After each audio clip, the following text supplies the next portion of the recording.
Jujur Li, kayaknya bakalan sulit kalau kamu mau pergi ke air terjun terbesar di dunia karena adanya di bawah air.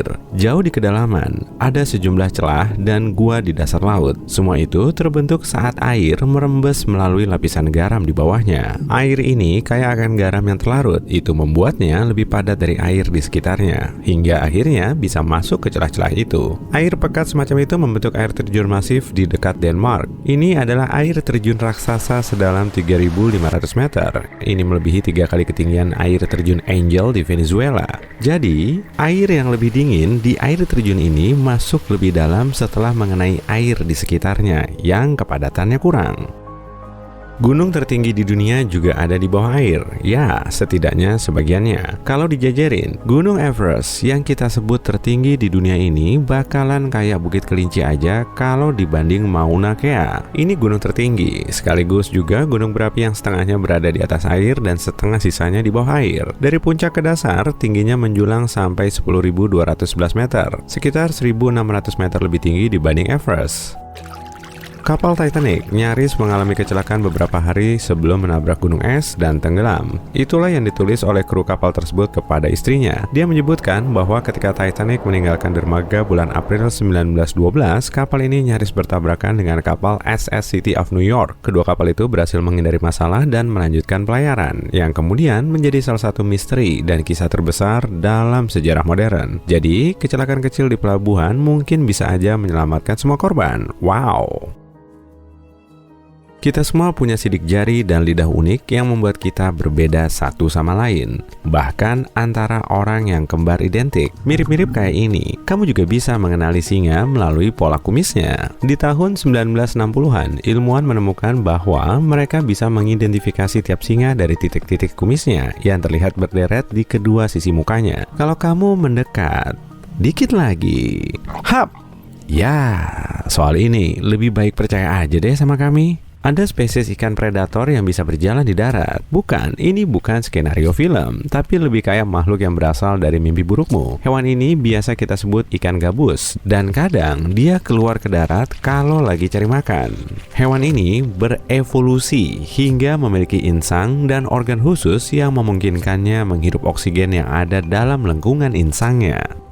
Jadi, dia nggak perlu buru-buru balik ke air. Ikan gabus bisa meloncat pakai sirip dan bisa bergerak sampai sejauh setengah kilometer. Bobot makhluk ini bisa mencapai 6,5 kg dan hidup di berbagai lokasi seperti Florida, California, dan New England. Seolah belum cukup mengerikan, ikan gabus adalah ikan asli Asia dan Afrika yang menjadikannya spesies pendatang yang mengancam di Amerika Utara. Artinya, ikan ini nggak punya predator alami, jadi populasinya bisa tumbuh tanpa kendali. Ya ampun!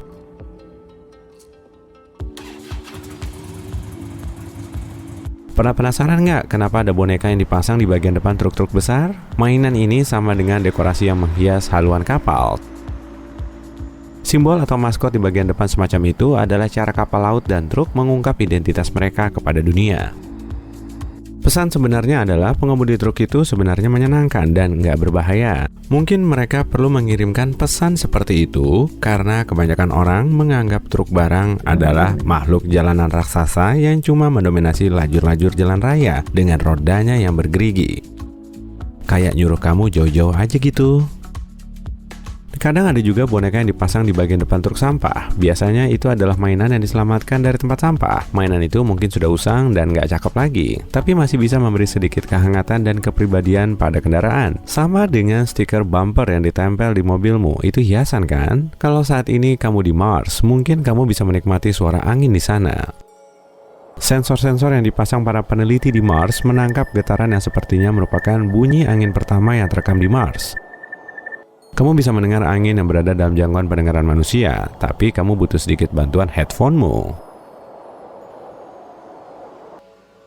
Hampir 50 tahun lalu, seorang pria dari Prancis melakukan tindakan yang sangat aneh. Dia makan pesawat Cessna 150. Tubuhnya memiliki toleransi yang sangat aneh sampai bisa makan benda-benda berbahaya di usia muda.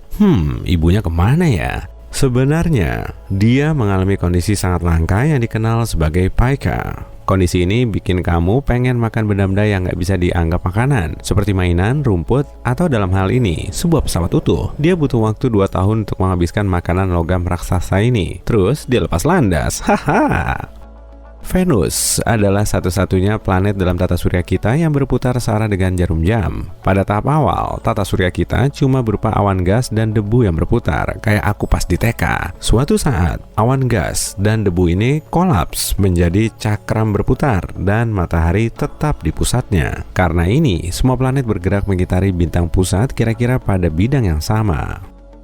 Planet-planet juga berputar dengan arah yang sama, yakni berlawanan dengan jarum jam jika kamu mengamatinya dari atas. Setidaknya kebanyakan planet sih. Uranus berputar miring dan Venus berputar dengan arah berlawanan. Mungkin ini terjadi karena asteroid raksasa melemparkan kedua planet itu dari jalurnya dulu sekali. Sebagian besar planet kita tertutup air, laut, samudra, danau, sungai. Tapi kalau semua air itu menguap dan turun kembali sebagai badai raksasa, seluruh planet kita akan tertutup air hujan setinggi 2,5 cm. Tapi lain lagi dengan emas. Semua emas yang berada di dalam inti bumi bisa menutupi bumi dengan lapisan setinggi lutut. Ya, 30 sentian lah. Yap, kita punya simpanan emas jauh di bawah sana. Emas tenggelam ketika bumi masih dalam fase pembentukan, karena saat itu masih dalam keadaan cair. Tapi kita nggak bisa mencapai logam berharga itu. Sayang banget. Kamu mungkin mikir kalau pelangi cuma bisa dilihat di siang hari, tapi pelangi ternyata bisa juga loh muncul di malam hari. Fenomena optik langka yang disebut pelangi bulan atau moonbow ini terjadi ketika cahaya bulan dibiaskan melalui butiran-butiran air di udara.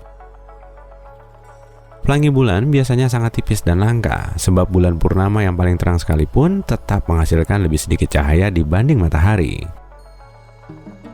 Penemu microwave sebenarnya nggak niat bikin alat yang kita kenal sebagai microwave sekarang ini. Dia sebenarnya lagi ngetes magnetron radar, yaitu sesuatu mirip peluit listrik yang menghasilkan gelombang elektromagnetik bergetar. Ya, oke. Waktu lagi nyobain dan bereksperimen untuk memicu level tabung magnetron, dilihatnya camilan kacang karamel di kantongnya meleleh.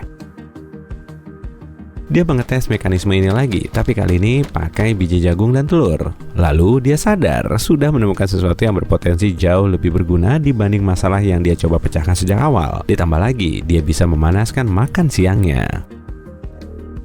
Pohon tropis tertinggi di dunia tingginya 100 meter dengan bobot lebih dari 81.600 kg. Itu lebih besar dari pesawat jet. Kamu bisa menemukan pohon ini di Sabah, Malaysia. Salah seorang pemanjat lokal berhasil sampai di puncaknya untuk mengukur ketinggian sebenarnya. Angin di atas kencang dan tindakan ini mengerikan, tapi sepadan. Sebab, wow, pemandangannya luar biasa. Dan kurasa dia jadi orang yang pertama memeluk pohon itu. Kembali ke abad pertengahan, kamu bisa menemukan sepatu yang panjangnya 0,5 meter loh. Orang suka sepatu runcing. Sepatu ini sangat populer selama beberapa abad, mulai dari abad ke-12. Orang-orang biasanya menyumpal ujung sepatu dengan wol, lumut, rumput, atau rambut. Salah satu cara lain mengisi ruang kosong dalam sepatu adalah menyangga sepatu dengan tulang paus. Dengan begitu, bentuk sepatu akan tetap terjaga. Mode selalu berubah, dan di akhir abad ke-15, aku belum ada waktu itu, orang-orang mulai memakai sepatu dengan bagian depan segi 4 pendek, mirip kayak bentuk kuku sapi. Yap, sepatu kayak gitu jadi ngetren sampai sekarang.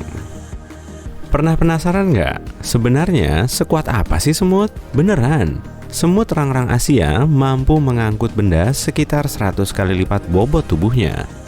Mengingat ukuran yang kecil, membawa benda berat bukan soal kekuatan otot aja, tapi lebih ke genggaman yang kuat. Semut punya bantalan lengket yang bisa bersih sendiri di kaki mereka. Itu membantu mereka memvariasikan ukuran peta kontak di tanah. Beginilah semut berhasil tetap seimbang dengan beban mereka, sekalipun pas lagi jalan terbalik.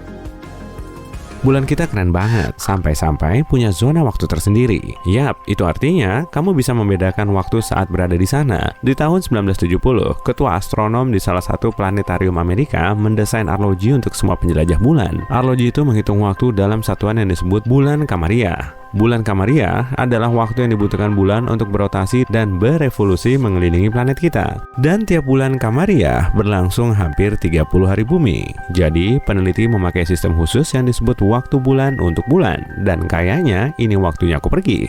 Dadah!